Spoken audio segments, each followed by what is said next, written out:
Masterclass. When people search for meaning in life and all these key things, like what makes me happy, the big point here is that I think there's no better satisfaction than helping someone else in need. And it could be a family member, it could be a friend, it could be whoever. But when you help others, I think that as a person, you feel a little more fulfilled. Welcome to Think Business with Tyler, sharing our methods and strategies for success. Join in on our conversations with business owners as we highlight their triumphs and detail how they overcame the challenges they faced while continuing to grow and scale their business. It's time to think life, think success, and think business with your host, Tyler Martin. Hey, welcome back to another episode of Think Business with Tyler. What would you do if your business was just 6 months old and the world suddenly shut down? That's the spot today's guest, Marcos Rivera, found himself in.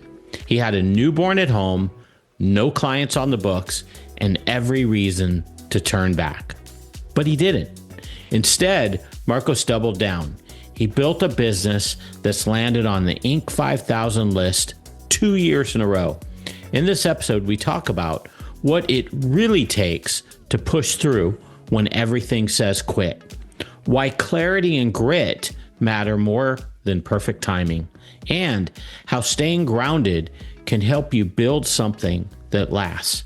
If you've ever faced that moment where fear creeps in and quitting feels easier than pressing on, this conversation is going to hit you. Let's dive in. Hey, Marcos, welcome to the Think Business with Tyler podcast show. How you doing today? I'm doing terrific. Thanks for having me on. Yeah, thanks for being here. Hey, I'd love to start out just learning a little bit about you. What do you do professionally? Well, I run a company called Pricing.io, right? So we help software companies and businesses figure out how to charge for the stuff they're building, right? Which oftentimes as an engineer, as a technology founder, you love the problem you're solving, you love the product you're building, but you don't know how to charge for it, right? So they end up kind of guessing and kind of finding their way through there. So our firm helps companies like that, helps entrepreneurs like that. So that's been where I focused my energy for the last 4 or 5 years.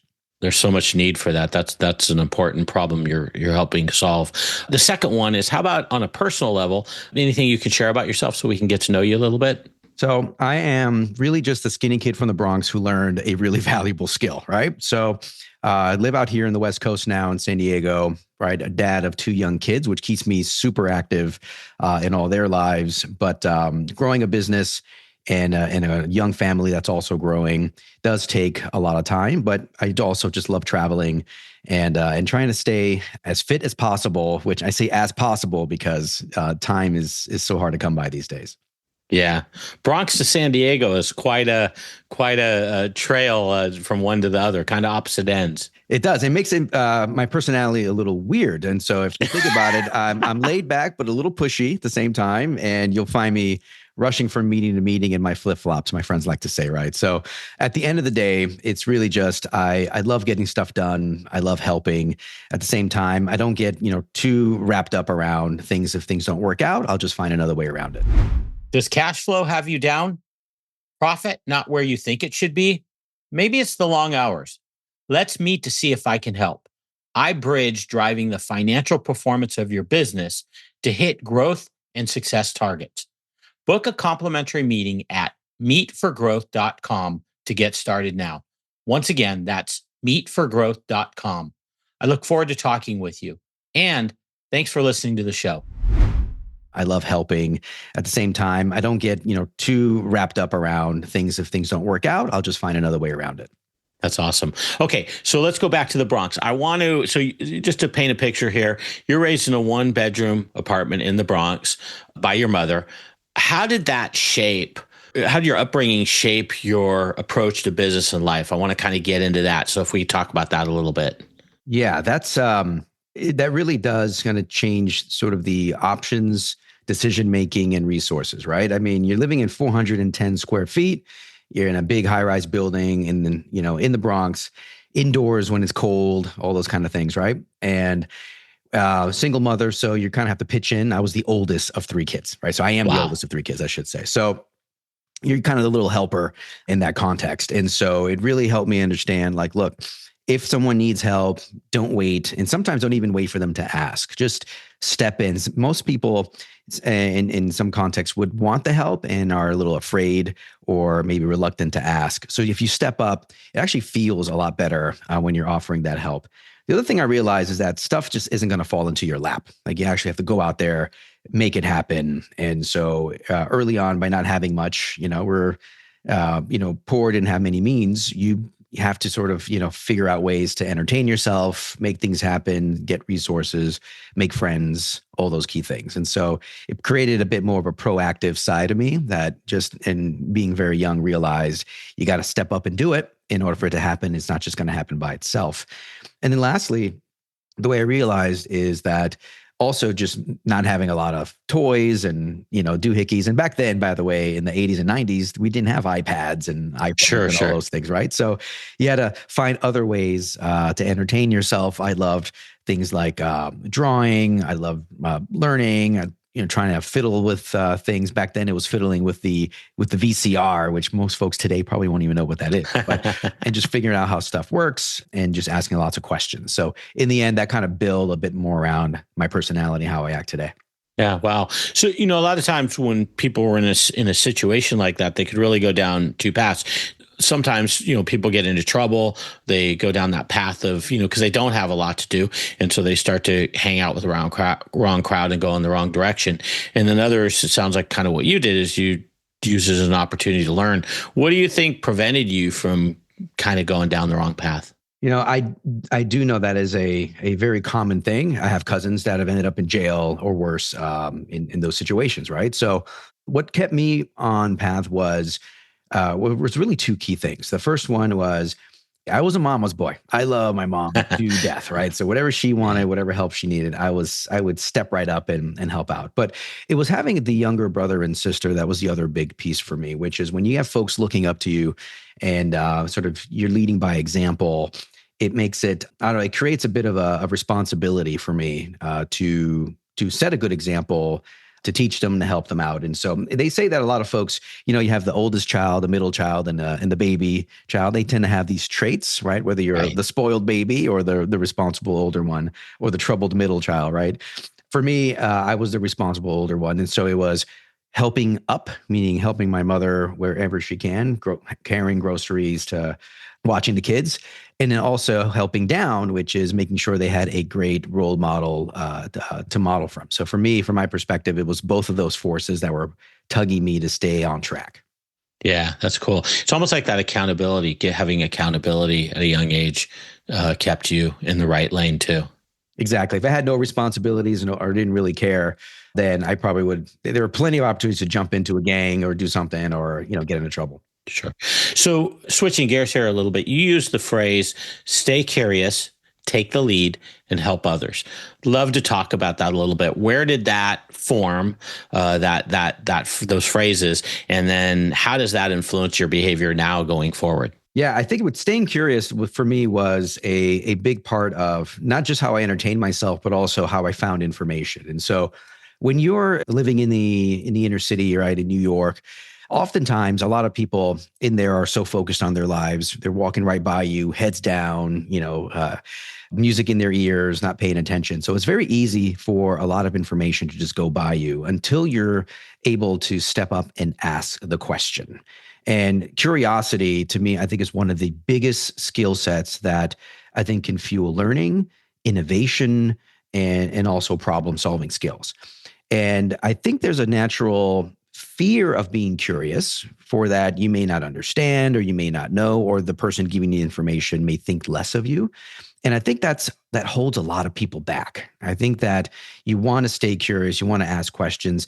And the idea behind that is most people, believe it or not, once you start asking the question, others had the same question that you had. They just weren't, they didn't build up the courage to bring it up. So I always found that stay curious and ask and challenge your own assumptions in your mind. I think helps you keep learning and may actually present information that you probably wouldn't have gotten if you didn't open up your mouth and say something, right? And so it's a different version of, a closed mouth doesn't get fed. In this case, a closed mind doesn't get fed, if you know what I mean. Right. Yeah, that makes a lot of sense. What about the leading and helping others? How does that fit in? So on the taking the lead side, I always found that people, may look to others to step up. And it's part of our, tribal mentality and things like that. And we always look forward to folks to drive.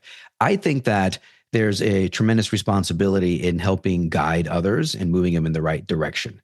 And taking the lead often is it may be seen as, being a little bossy or telling people what to do.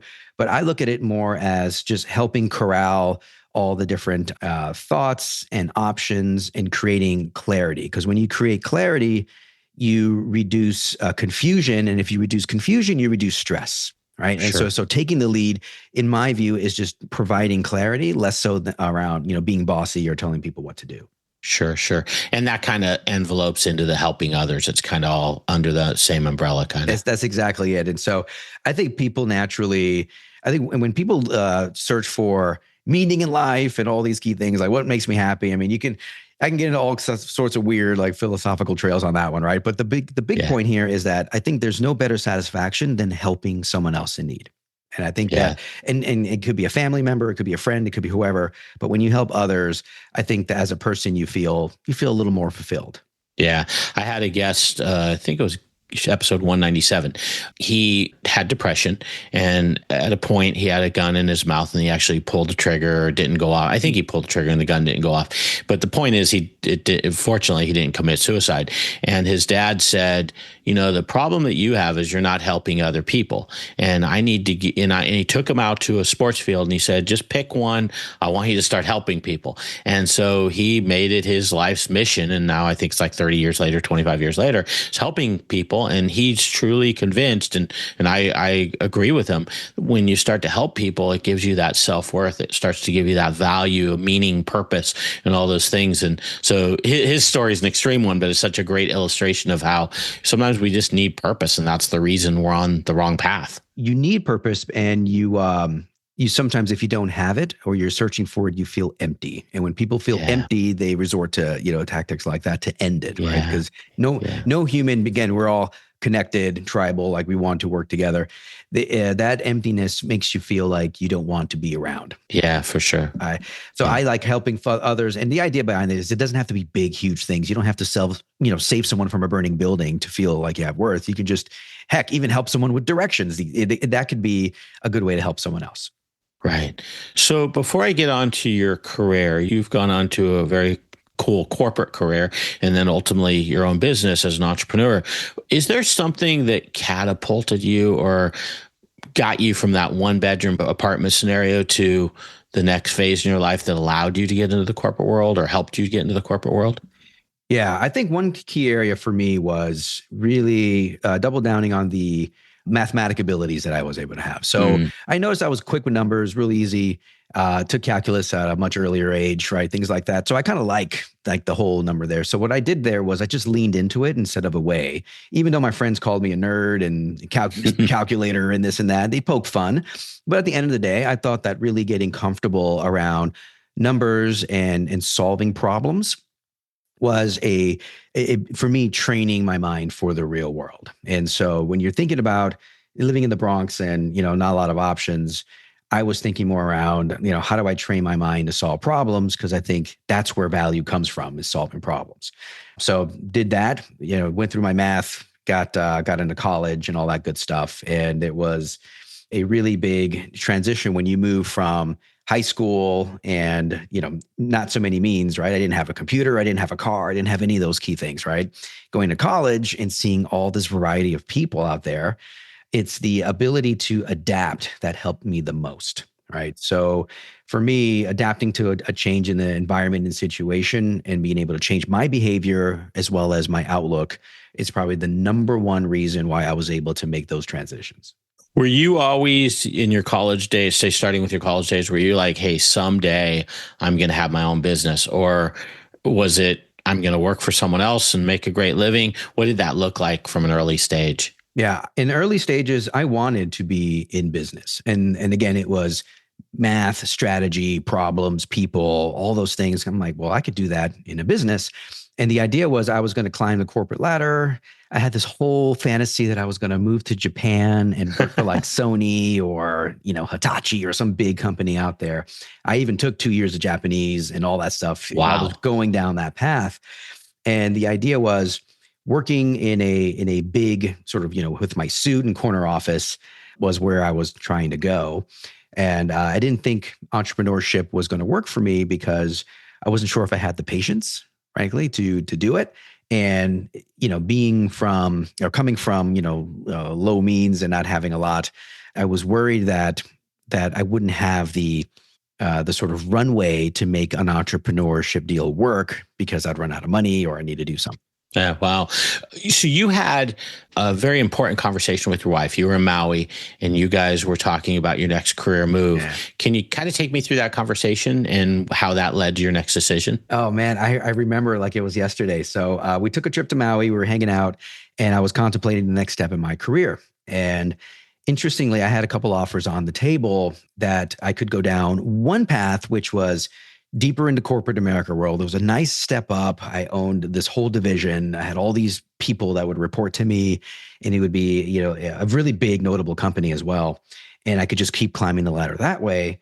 Or I could throw all that aside and take a plunge into something that was not an entrepreneur role, but very entrepreneurial role. Mm-hmm. Maybe intrapreneurial is the better term, but it was working for a private equity company that invests in software companies, helps them grow and sells them at a higher value than they bought them. And I would be making my own schedule, working with different companies, kind of planning my own time. And it was very foreign to me. And I'm like, My wife asked her, so do I go left or do I go right? Like which way? I'm really seeing pros and cons in both and I'm having trouble making a decision. And then so she said to me, she goes, well, let me ask you this, which path scares you more?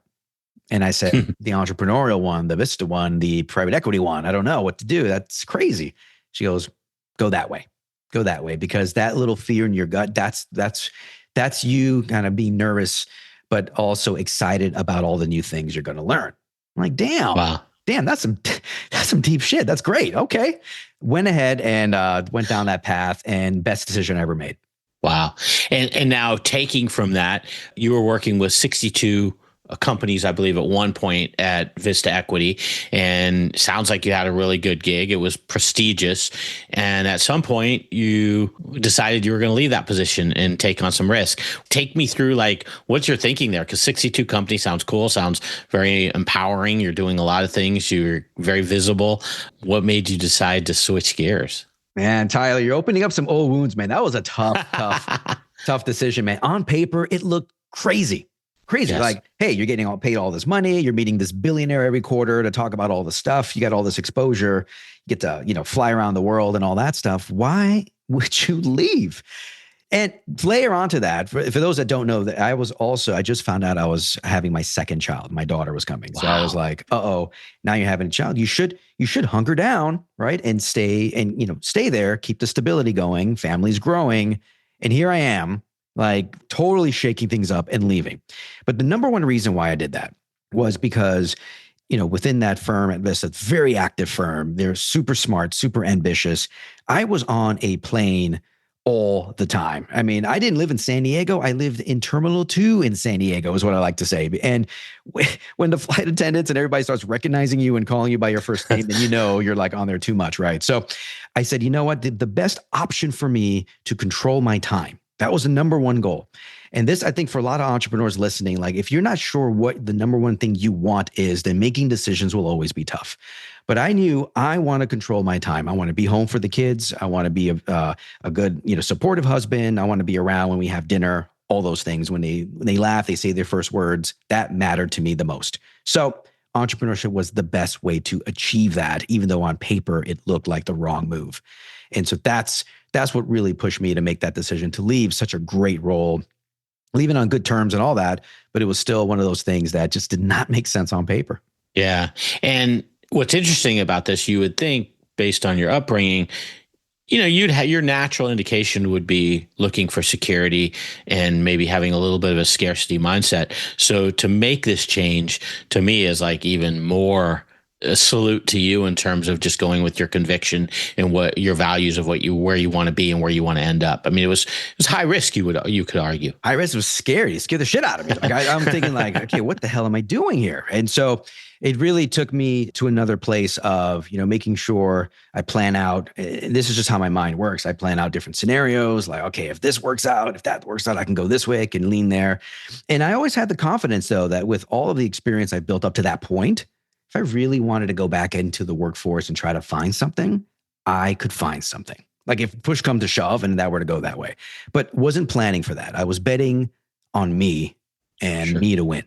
Yeah, a little side tangent here. I was listening to a show the other day, and the guy bought a business, and he had software development skills, and he said, "Well, I could always fall back on my software development skills if the business doesn't work out."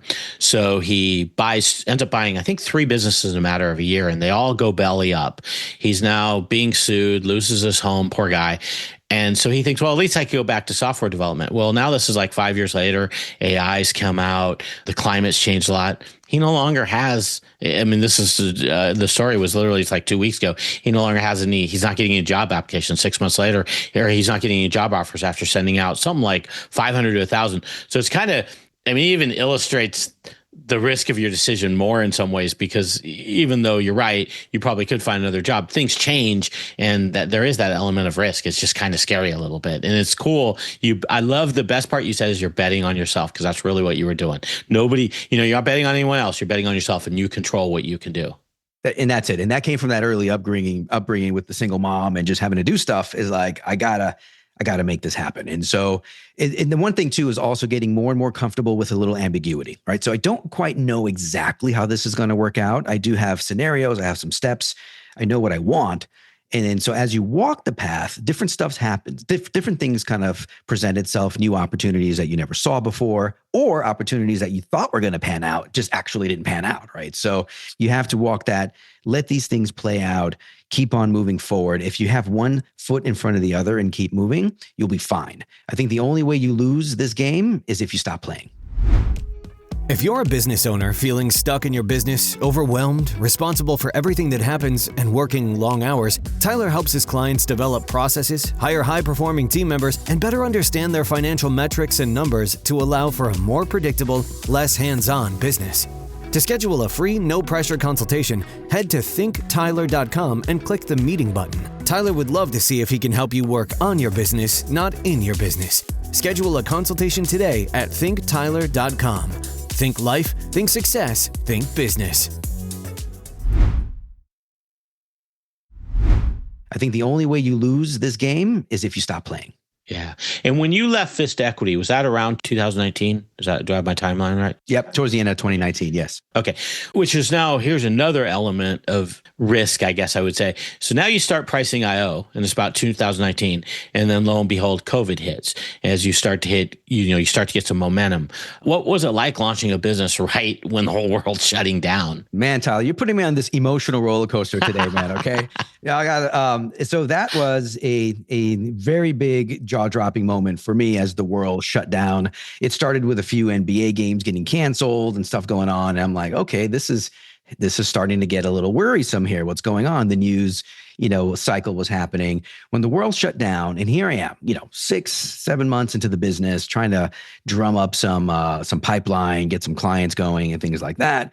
I have savings and everything, but those things aren't going to last forever, right? So that's the moment where it was smack in my face. What the hell are you going to do? Are you going to keep going down this path?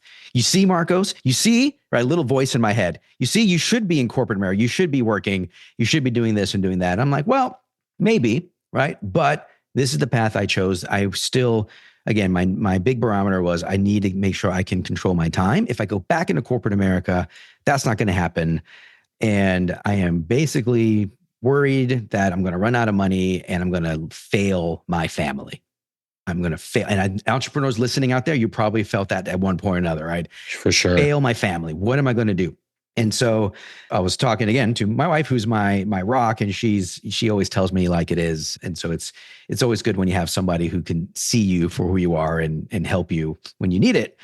And I said, I'm thinking of getting my resume, like dusting it up and sending it out there. I know I have a few friends in these companies. I could probably get something going, or I could just keep on going.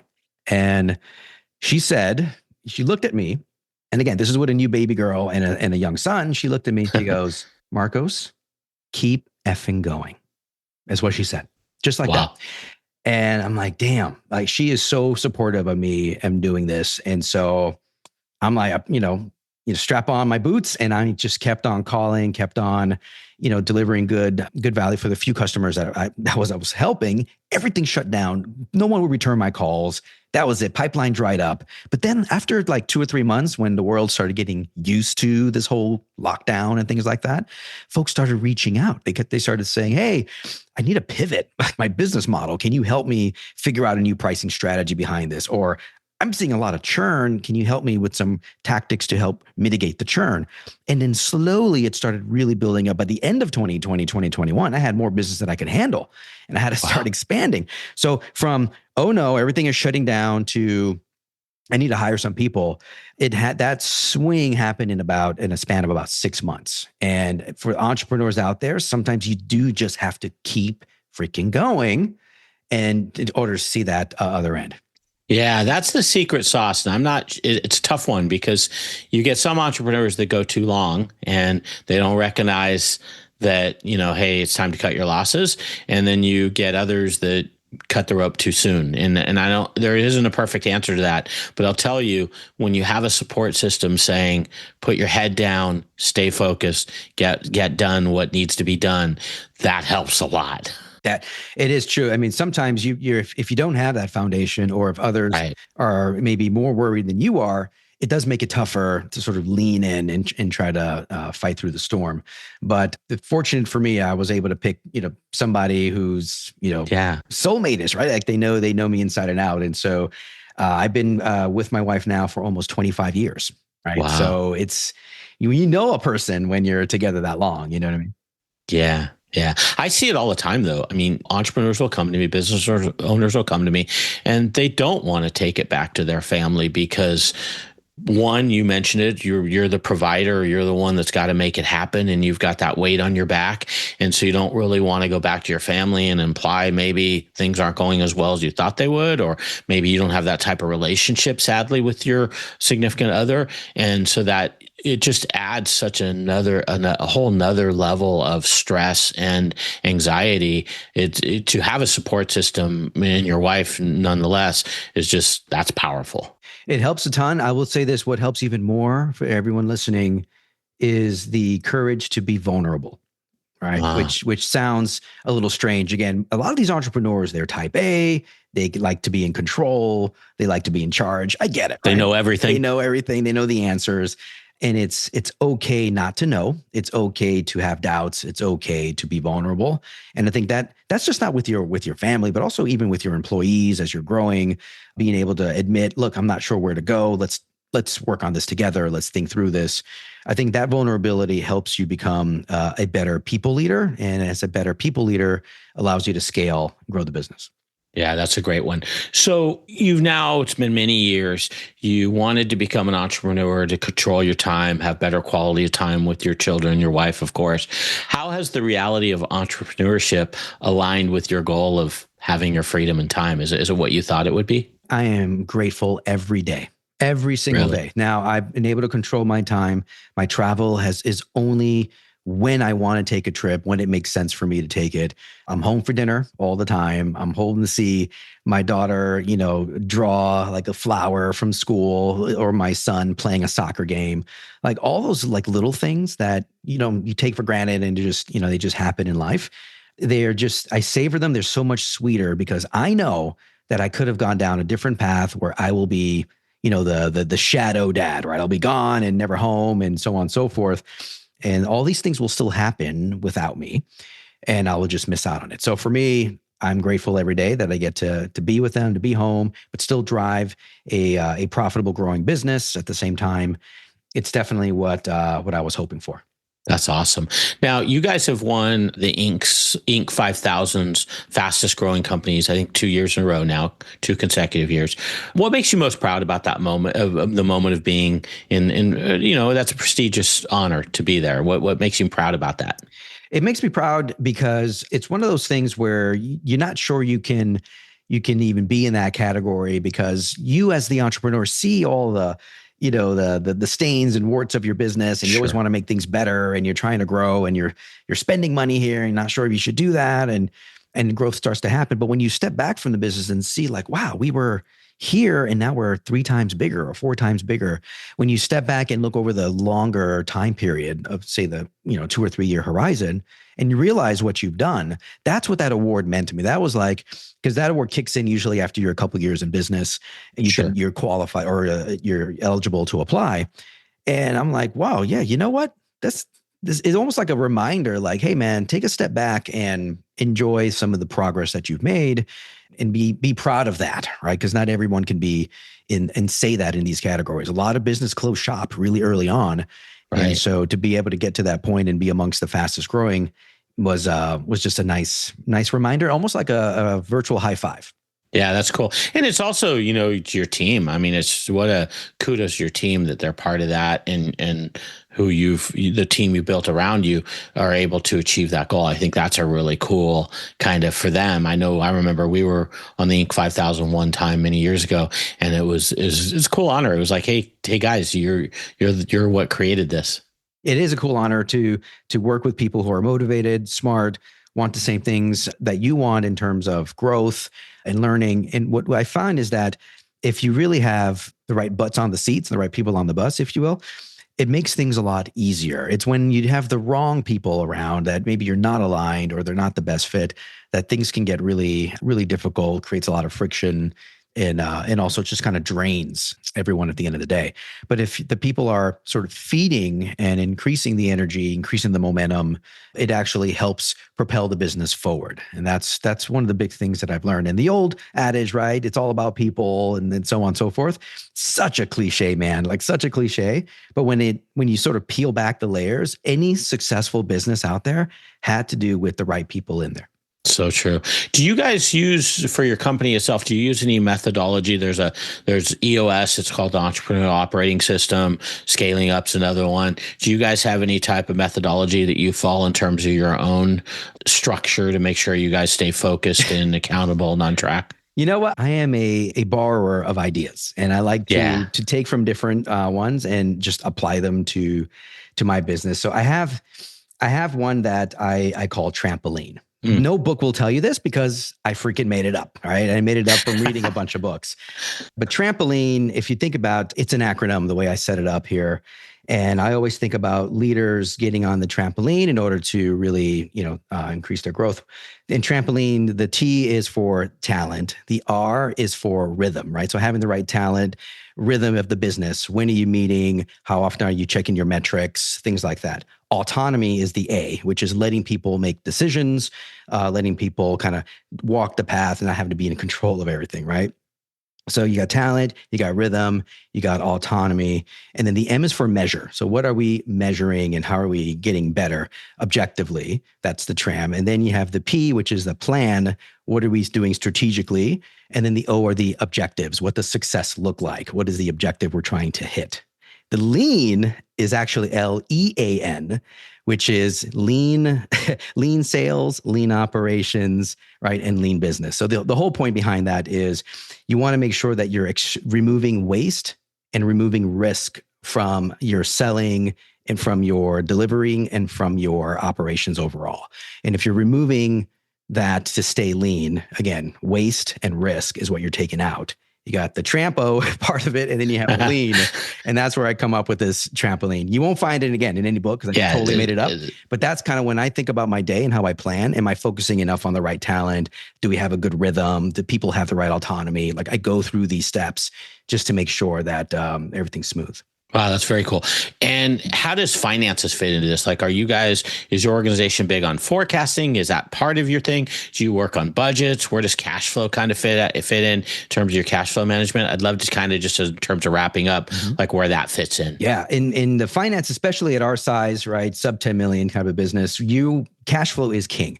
But the problem here is you have to be careful to make strategic bets that will help improve cash flow over time. Because if you don't have cash flow, it suffocates the business. You can't make decisions. You can't hire people. You can't do these things. So the way I manage in terms of my margins is I look for areas that I can scale, meaning build once, do multiple times. And so I've really tried to productize everything we do, which from a financials perspective, down to every project that we deliver, how we do billing and how we collect more cash up front versus the delivery, how we manage our expenses and pay things out at a different cadence to allow for more cash.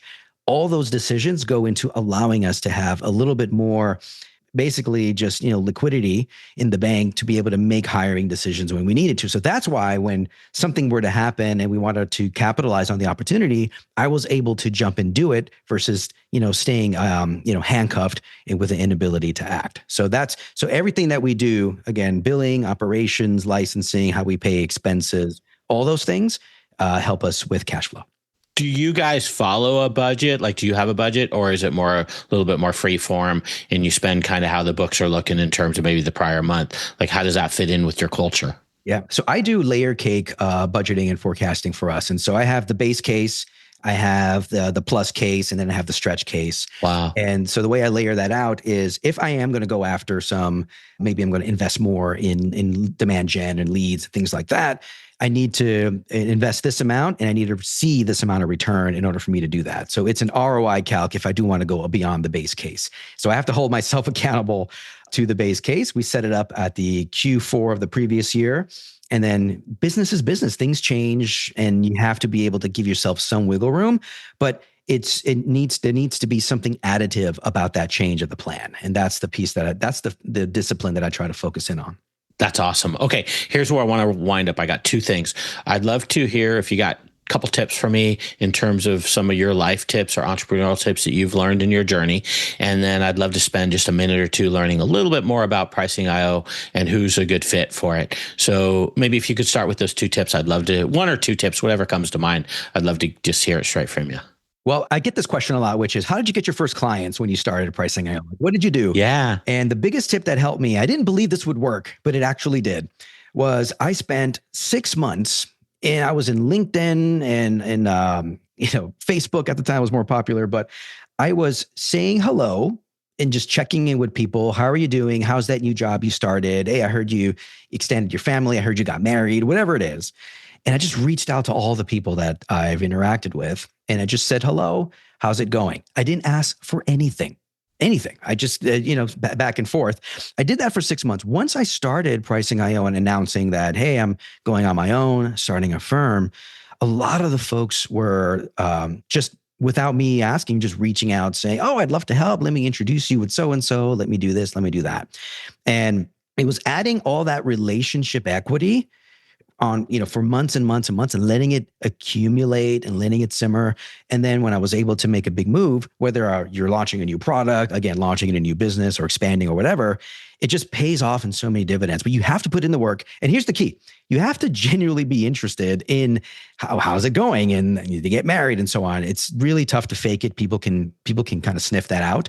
So if you don't care, don't do it. Right. But if you actually care about what's going on in that person's life, then if doing that and accumulating it will help tremendously.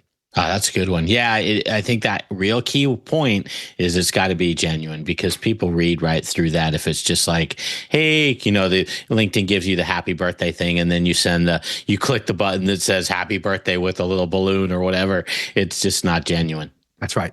People pick up on it. We have a good radar around it. So be genuine if you're going to do that approach. Yeah. Great one. Okay. Now I want to learn before we wrap up, last thing, who's your market? Who are you trying to target? How does someone know they need your services? Kind of share with me that before we wrap up. Absolutely. So we only do monetization, pricing, packaging for the technology sector. That means if you're a B2B SaaS company or B2C marketplace or whatever, if you're using technology to deliver value to your customers, then you're in the space. Now, Okay. most companies come to us when they're like 15 million all the way up to 100 million in revenue, but we have ways to help a lot of different folks figure out how to charge for their stuff. And so that's, from our perspective, technology company, if you're fast growing, and if you're finding that your pricing that you guessed on, probably, let's call it what it is, if you guessed on it and now you're sort of outgrowing it, that's where folks reach out. Okay. And Marcos, how is AI changing that space for you? Like, are you able to tap into AI now to give you more analytics and strategy, or where does it fit into your kind of world?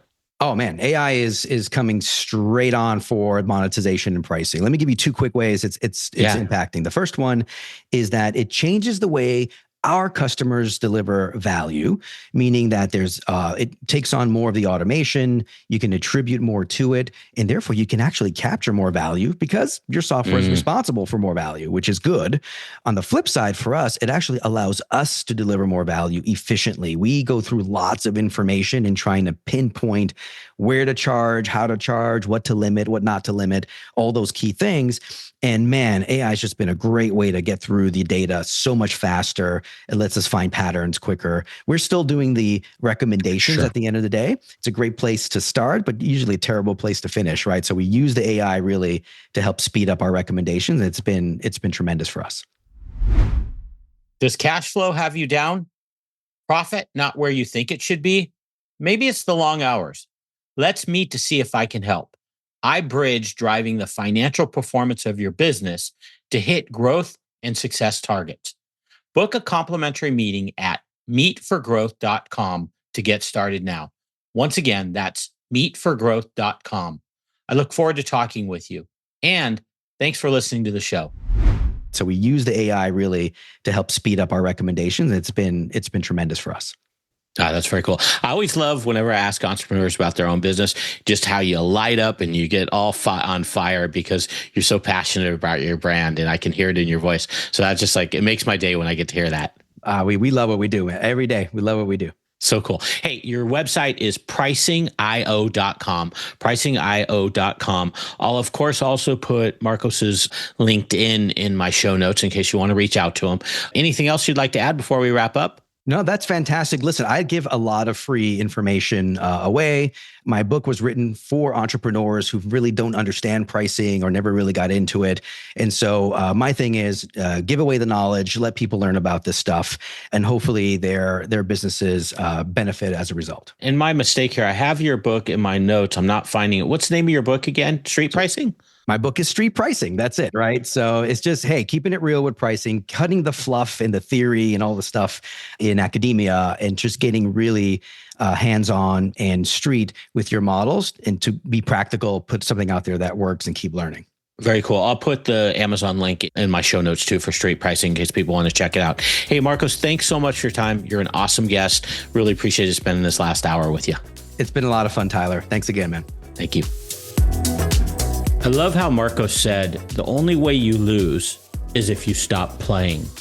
And look, I see this every week with business owners I work with.